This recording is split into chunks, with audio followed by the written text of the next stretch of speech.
जिस घर में हुआ आरती चरण कमल चितला तो हरि भाषा करे गोविंद जगा। श्रीमद् भागवत भगवान की है आरती पापियों को पाप से है तारती। श्री भागवत भगवान की है आरती पापियों को पाप से है तारती।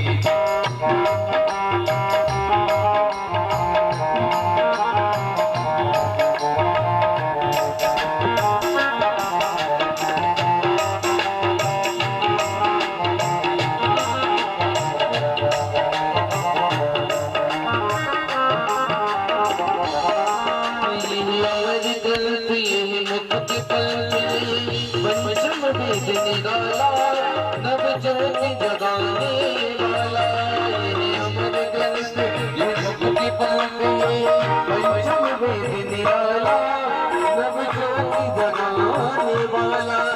हरि नाम यही हरि नाम यही हरि नाम यही हरि नाम यही यही जग मंगल की आरती पापियों को पाप से है तारती। श्री भागवत भगवान की है आरती पापियों को पाप से है तारती।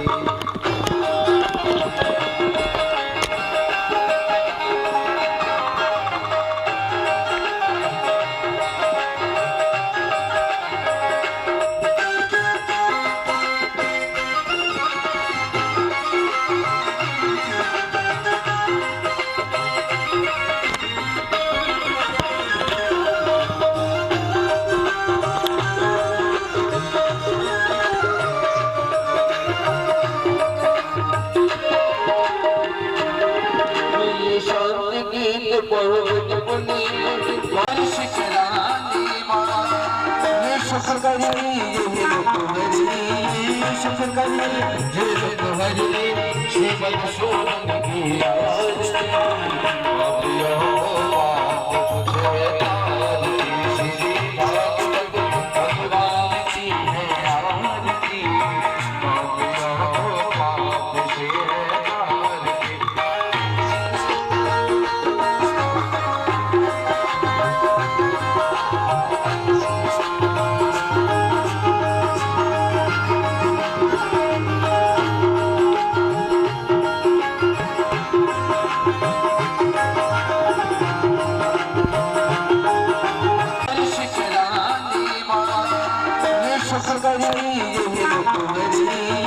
शुक्र करी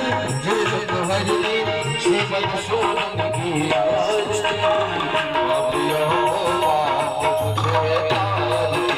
श्री भागवत भगवान की है आरती पापियों को पाप से तारती।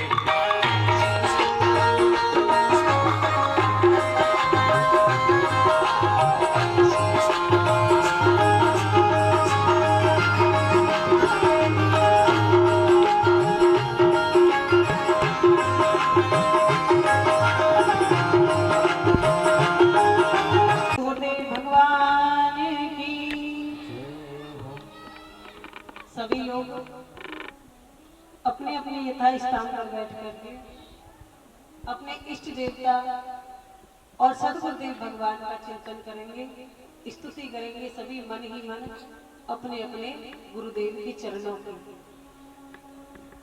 बात नहीं करनी है, स्तुति करनी है मन ही मन।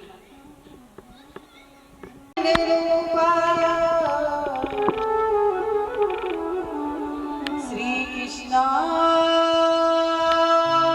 वयं नमः।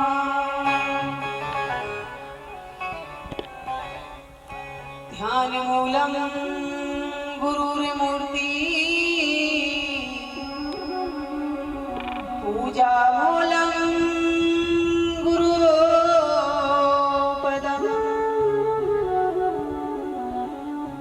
मंत्र मूलम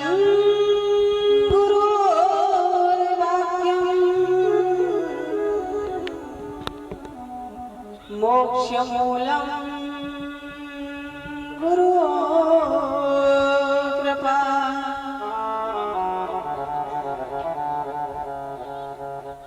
कृष्णाय वासुदेवाय हरये परमात्मने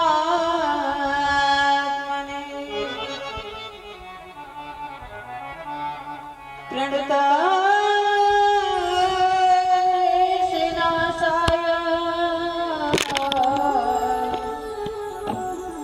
गोविन्दाय नमो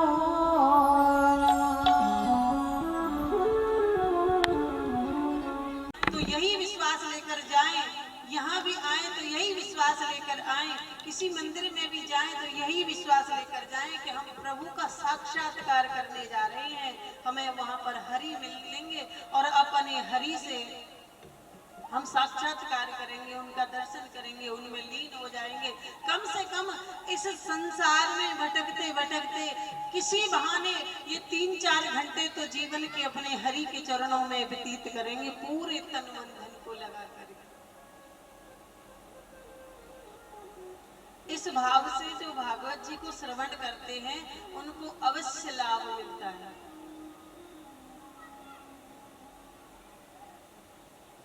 श्री भागवत जी में बड़ा ही सुंदर वर्णन है। जैसे आप कितने वेद पुराण हैं, किसी भी ग्रंथ को उठा लो, किसी भी वेद पुराण को उठा लो,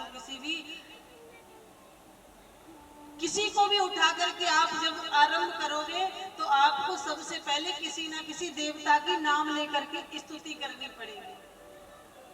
और रामचरितमानस में तो इतनी स्तुतियां हैं कि उसमें कोई बचाई नहीं, वृक्षों की, पृथ्वी की, आकाश की, पहाड़ों की, गंधर्वों की, सबकी स्तुति है, कोई बचाई नहीं। लेकिन श्रीमद् भागवत महापुराण एक ऐसा निराला है साक्षात्कार हरि का, जिसमें सिर्फ और सिर्फ सत्य की वंदना की गई है।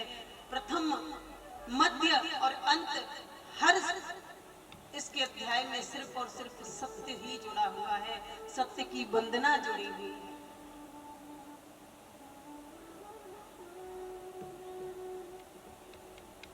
इसमें सबसे पहले बड़ा सुंदर सच्चिदानंद रूपाय विश्वोत्पत्त्यादि हेतवे तापत्रय विनाशाय श्री कृष्णाय वयं नमः। सच्चिदानंद रूपाय, सत्य क्या है? अगर आप सच्चिदानंद का खंडन करोगे तो सत्य, चित्त और आनंद सच्चिदानंद में छुपा हुआ है। अगर व्याकरण में आप करोगे तो सच्चिदानंद का अर्थ है सत्य, चित्त और आनंद। तो सत्य क्या है? क्या ये संसार को आप देख रहे हो यही सत्य है? आप सुबह आप जगे और उठ करके आपने अपना नित्य कर्म किया, स्नान किया, भोजन किया और फिर अपने ऑफिस चले गए और वहां से आए और वही शाम को भोजन किया और सो गए, फिर वही सुबह खड़े होकर के अपना वही रोज का वही नित्य कर्म करना। क्या यही सत्य है? यही जीवन है?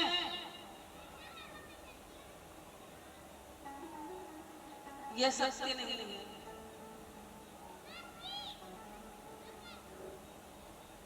यह सत्य नहीं है। जो आप रोज कर रहे हो, नित्य कर्म कर रहे हो, ये आपका कर्तव्य है, ये सत्य नहीं है। ये आपका कर्तव्य है, कर्म है आपका। लेकिन धर्म क्या है? अगर कोई आपको 1-2 लाख रुपए दे दे गिफ्ट में, तो उसे कितने दिन याद रखोगे आप? बताओ। कोई 10-5 लाख रुपए दे दे तो कितने दिन याद रखोगे? आप ही बताइए। 2-4 साल 10 साल तक तो रखोगे ही। और वो सामने से पड़ेगा तो झुकोगे, प्रणाम करोगे, इसने हमें 10 लाख रुपए गिफ्ट में दिया, आनंद कर दिया इसने। तो लेकिन श्री हरि ने आपको अनमोल रत्न ये शरीर दिया है। कितनी बार धन्यवाद करते हो भगवान का, बताइए। कितनी बार धन्यवाद करो दिन में, सुबह से उठ करके शाम तक कितनी बार धन्यवाद करो ठाकुर जी को, करोगे नहीं करते?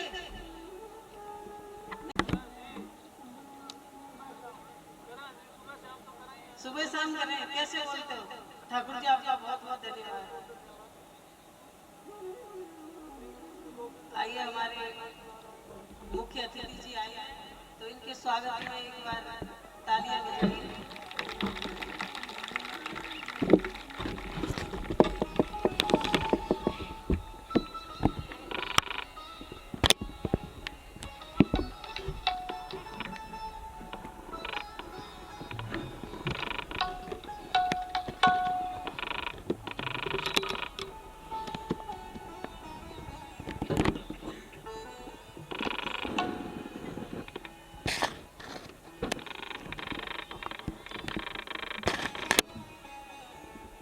बोलिए कृष्ण कन्हैया लाल की।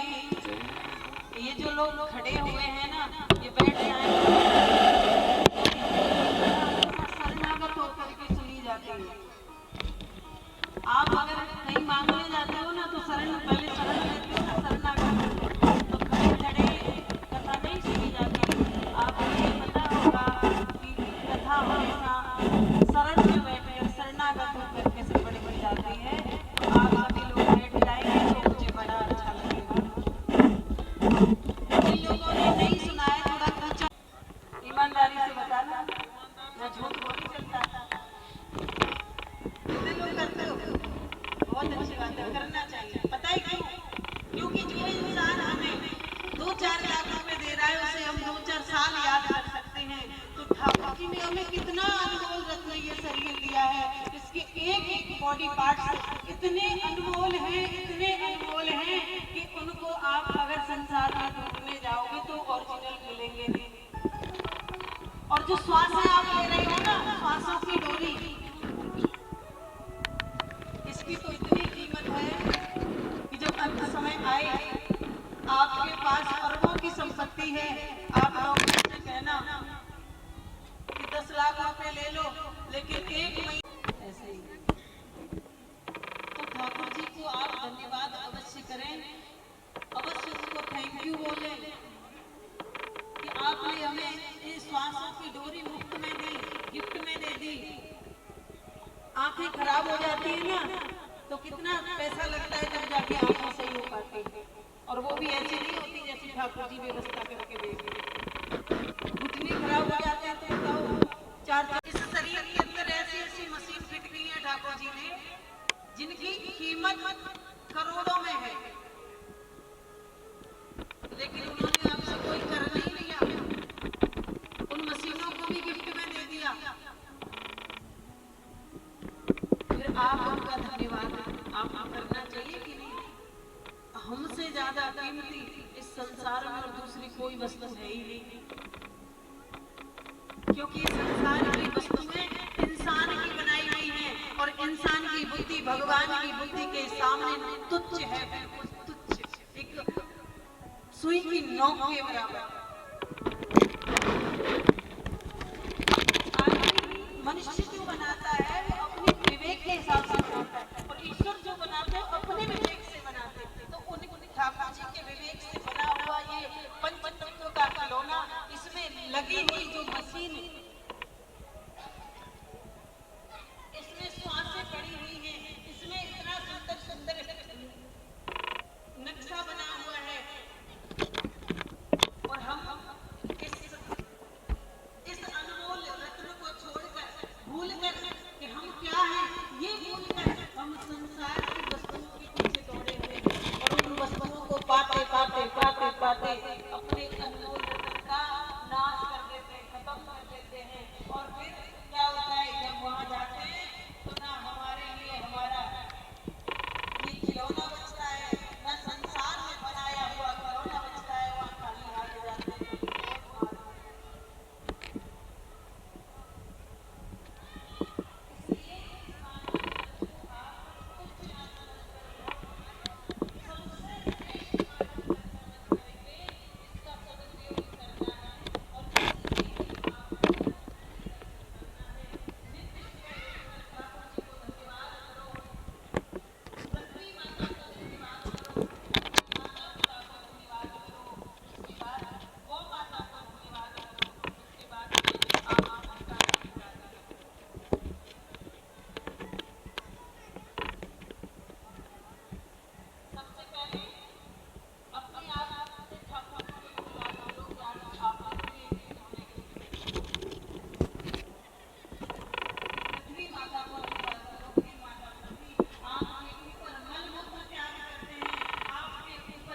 हे माँ हमें आप क्षमा करना, हम ये सब करने को विवश हैं। एक बार पृथ्वी को कैसा नमस्कार अवश्य किया। खड़े होकर के जब आप चलते हो बिस्तर में से तो सबसे पहले मंदिर जाया करो। कौन सा मंदिर? आपका बनाया हुआ मंदिर नहीं। उसके लिए सास ससुर भी माता पिता हैं और वही आपका सबसे बड़ा धर्म है। वहाँ जाकर जो व्यक्ति माता पिता और गुरु के चरणों में झुकता है उसे संसार में झुकने की जरूरत नहीं पड़ती। वो संसार में सहसा की तरह सर उठाकर चलता है। अगर नहीं तुम्हें विश्वास हो तो प्रैक्टिकल करके देखते हैं। प्रैक्टिकल करना जो संतजनों के सामने। और एक हम हिंदू हैं ये भी गर्व से। ये माँ भारती का देश है। माँ भारती की गोद में रहकर भी अगर आपने पशुओं जैसा व्यवचरण किया, हो सकता है किसी कर्म से, किसी अच्छे कर्म से आप मनुष्य भी बन जाओ। तो ठाकुर जी आपको यहाँ से भारत भूमि जो है ना उसकी जो मिट्टी है वो चंदन है। यहाँ की मिट्टी में से भी सुगंध आती है। किसी अच्छे कर्म से मानो आप बन गए मनुष्य, लेकिन भारत के नाम लेके भगवान ने तुम्हें फेंक दिया उधर चाइना की तरफ। तो कीड़े मकोड़े खाते रहना पूरी जिंदगी, वही उसी खाते खाते निकल जाएगी पशुओं की तरह। इसलिए हरि को धन्यवाद करो कि आप भारत में जन्मे हो।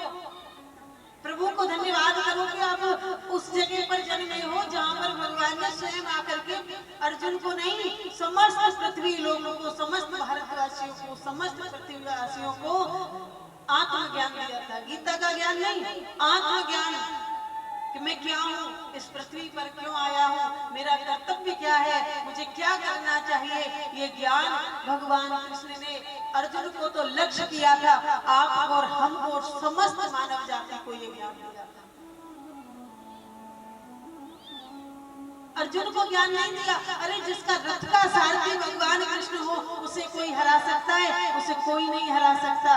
अर्जुन को तो जीतना ही था, लेकिन उन्होंने ज्ञान इसलिए दिया कि यहाँ के भारत भूमि के लोग इसको समझें, इसको जीवन में उतारें और अपने कर्तव्य से विमुख ना हो, पथ से विपथ ना हो। ये सत्य है। अपना धर्म, अपनी संस्कृति, अपना भारत देश, ये सत्य है। ईश्वर ने इस भूमि को बनाया, हमको यहाँ सुरक्षा करने के लिए भेजा कि आप धर्म की रक्षा करना, आप संतों की रक्षा करना, आप भारत भूमि की रक्षा करना, माँ भारती की रक्षा करना, सत्य की रक्षा करना, सनातन की रक्षा करना, आप अपने धर्म की रक्षा करना। लेकिन यहाँ आकर के हम क्या आए थे हरि भजन को और ओटन लगे कपास। आए थे हीरा बीनी में जाकर के हीरा मोती इकट्ठे करने जा रहे हैं और यहाँ आकर के वही फालतू चीजों में पड़ गए। वही काम, क्रोध, लोभ, मोह, ममता, आशा, तृष्णा की ऐसी जंजीरों में जकड़ गए कि भूल गए हम क्या हैं और क्यों आए थे। इसलिए अपने आप को पहचानो कि ईश्वर ने आपको यहाँ क्यों भेजा है और किस पर्पस से आप यहाँ आए हो, उस कार्य को पूरा करना है। ऐसा नहीं कि आप गृहस्थ को छोड़ दो और फिर चलो अब तो हमें कुछ नहीं करना, अब तो माँ भारती की रक्षा करनी है, अब तो भारत देश की रक्षा करनी, ऐसा भी नहीं करना है। गृहस्थ में रहिए, हाथ पैरों से घर का कार्य करिए, मन अपने लक्ष्य पर रखिए, अपने हरि के चरणों में रखिए, उनके वाक्यों पर रखिए। चित्तोदय प्रकाश, चित्त माने प्रकाश, जिसे किसी से प्रकाश लेने की आवश्यकता ही ना हो, वो श्री हरि है। सोचो अगर 10 दिन तक सूर्य ना निकले, सूर्य ना निकले 10 दिन तक, रात्रि रात्रि रहे, तो आप क्या कैसे महसूस करोगे बताइए? जीवन नहीं रहेगा पृथ्वी पर, रात्रि रात्रि रहेगी। इसलिए भगवान ने सूर्य देव को भेजा है कि आपके यहाँ पर सूर्य देव प्रकट होते हैं, आप उनके दर्शन करते हो। अच्छा एक बात बताओ, जब आपके यहाँ लाइट जलती है तो आप उसका बिल देते हो ना? बिल देवे को नहीं देवे? देवे। और अगर बिल नहीं दिया तो बताओ, कनेक्शन कट जाएगा। अच्छा जी, ये पता है आपको कनेक्शन कट जाएगा। और उसका बिल दिया कभी ईश्वर का? बताओ, फिर कनेक्शन कटेगा कि नहीं? संसार के लोगों से खौफ है कि कनेक्शन काट देंगे, है जो संसार का बाप है उससे खौफ नहीं है कि वो कनेक्शन काट सकता है। हरि को धन्यवाद करो कि आप हमें बिना बिल के ही बिजली देते हो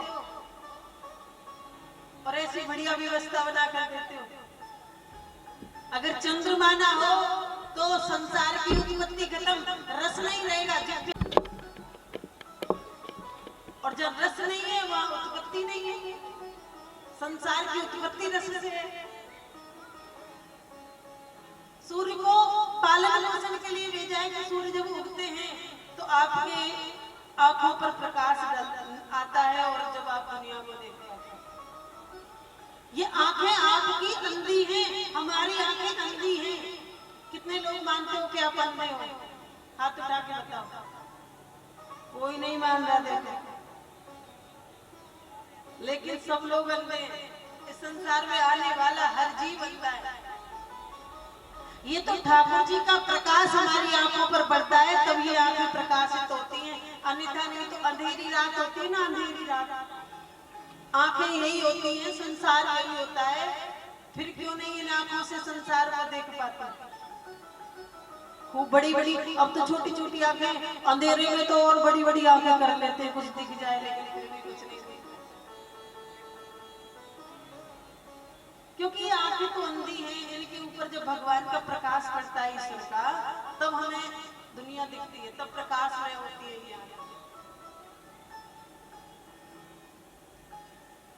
तो इसके लिए भी धन्यवाद करना चाहिए कि प्रभु आप हमें लाइट दे रहे हो, रोशनी दे रहे हो, प्रकाश दे रहे हो।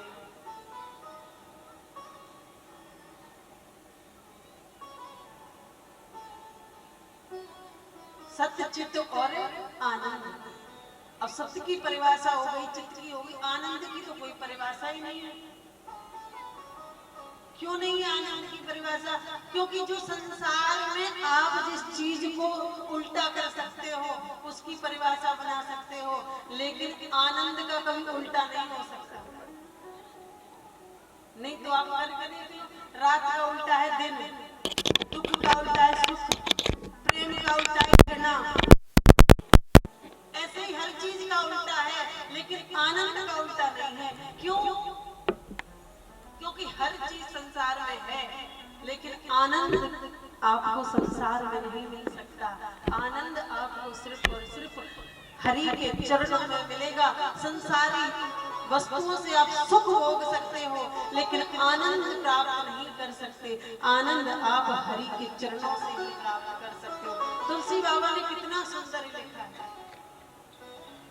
कि जो आनंद सिंधु सुख राशि, जो आनंद सिंधु सुख राशि, सीकर दे त्रिलोक सुखासि, सीकर दे त्रिलोक सुखासि, जो सुख धाम राम सिरा,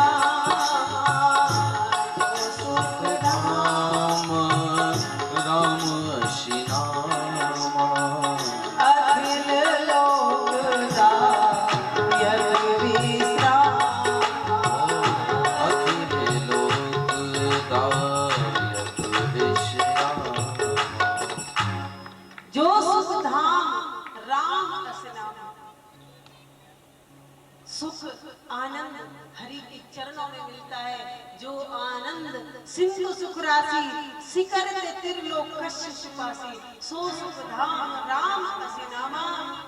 अखिल लोक दायक विश्रामा, जो हरि के चरणों का आनंद पी लेता है वो विश्राम हो जाता है। संसार में तो रहता है लेकिन संसार की वस्तुओं से भी उसका हृदय संन्यास ले लेता है। संसार की वस्तुओं का भोग करते हुए भी अपने अंदर नहीं बसाता, सिर्फ ये सोचता है ये तो उपयोग और भोग की वस्तु है, इसे वस्त्र है तन ढक लिया यहीं छोड़ देना है। अभी हम सुंदर नए वस्त्र पहनकर बैठे हैं, सोचो आप सुंदर नए वस्त्र पहनकर बैठे हैं, किसी को पता है कितनी देर बैठे रहोगे? पता है क्या? कहीं एग्रीमेंट हो रहा है कि आप 10 साल और जीना है आपको? 10 सेकंड की नहीं पता। जैसे ही राम राम बोली और फिर क्या होता है, नए वस्त्र नई वस्तुएं सब छूट गई। फिर आपके पास क्या बचा? सिर्फ और सिर्फ हरि का भजन, सिर्फ और सिर्फ गुरु की वाणी, सिर्फ और सिर्फ अपना सत्यत्व, अपना धर्म आपके पास बचे। अब वो आपके ऊपर है कि आप कितना हरि का नाम लेते हो, कितना आपने कमा रखा है अपने लिए। जो धन कमाते हैं वो संसार के लिए है, वो छूट जाता है, लेकिन जो हरि का नाम कमाते हैं वो अपने लिए है, वो यहाँ नहीं साथ जाता है। उसे ना कोई चोरी कर सकता, ना कोई ठग सकता, ना कोई लूट सकता, ना कोई उसे हवा उड़ा कर ले जा सकती, ना पानी उसे गला सकता, ना अग्नि उसे जला सकती।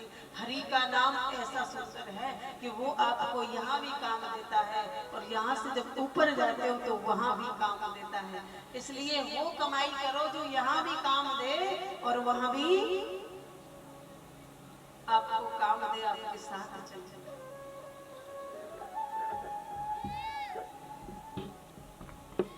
विश्वोत्पत्त्यादि विश्व का पालन करने वाले हे प्रभु, तापत्रय विनाशाय तीनों प्रकार के तापों का नाश करने वाले हे प्रभु श्री कृष्णाय वयम नमः। हम ऐसे भगवान कृष्ण के चरणों में बारंबार प्रणाम करते हैं, नमन करते हैं। जैसे आज हम यहाँ इस पावन भूमि पर श्रीमद जी का रसपान करने के लिए एक बूंद हुए इकट्ठे हुए हैं।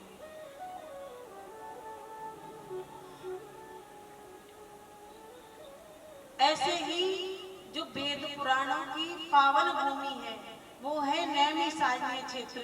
आइए हम और आप मिलकर के नैमिषारण्य क्षेत्र का दर्शन करते हैं, निरूपण करते हैं। नैमिषारण्य क्षेत्र में 88,000 संत जन विराजमान हैं और ऐसे संत हैं जिनकी आयु काल इतनी लंबी है, उनकी आयु काल में कितनी बार सूर्य बदल गया, कितनी बार चंद्र बदल गया, कितनी बार इंद्र बदल गया, इतनी लंबी लंबी उम्र है। अब आप ये सोचोगे इतनी लंबी उम्र थोड़ी होती है, ये तो बस फेंकने वाली बात है, ऐसे ही सोच रहे हो ना, लेकिन ये बात बिल्कुल सत्य है। संतों की इतनी लंबी लंबी आयु थी तब सतयुग था। क्यों थी? क्योंकि वो हरि का चिंतन करते थे। हरि चिंतन करने से आयु लंबी होती है, संसार की चिंता करने से आयु घटती है, यश घटता है, बल घटता है। हरि का चिंतन करने से आयु, यश, बुद्धि, बल सब बढ़ता है। ऐसे संत जन विराजमान हैं और सभी संत जो हैं वो गृहस्थी संत हैं।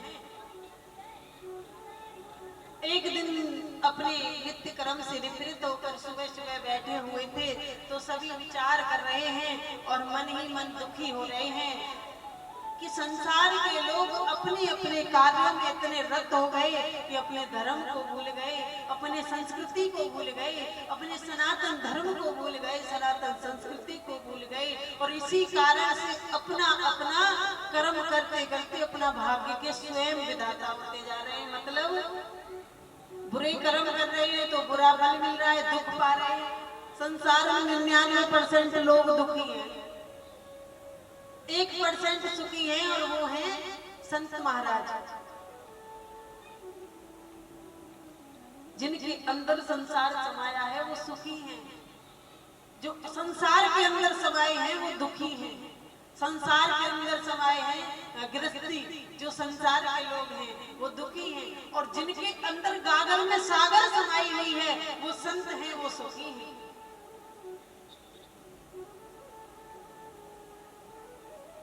कबीरदास जी ने कितना सुंदर कहा है कि कबीरा सब जग निर्धन और धनवंता नहीं कोई, धनवंता वही मानियो जब राम नाम धन हो।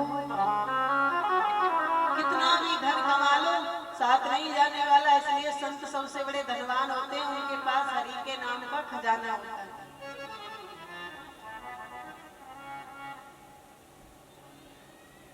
सबसे बड़े धनवान होते हैं संत, जिनके पास में हरि नाम का खजाना होता है। तो उन संतों के मन में बड़ा विचार है और दुखी हो रहे हैं कि संसार के लोग दुखी हैं। अच्छा, एक बात है, बड़ा सुंदर एक दोहा है कि वृक्ष कभी ना फल बके और नदी न सिंचेली, परमार्थ के कारण साधु ने रखा शरीर। संत जो होते हैं वो अपने लिए कभी नहीं सोचते, मिल गया तो खा लिया, मिल गया तो पहन लिया, जैसा मिला वैसा खा लिया, जैसा मिला वैसा पहन लिया, हर व्यवस्था करते हैं। वो संसार के लिए सोचकर दुखी होते हैं। कभी भी संत अगर दुखी होते हैं तो संसार के लिए सोचकर कि संसार के लोग कैसे भगवान से जुड़े, और यही उनकी जो मन की इच्छा होती है, यही होती है कि सभी लोग अपने धर्म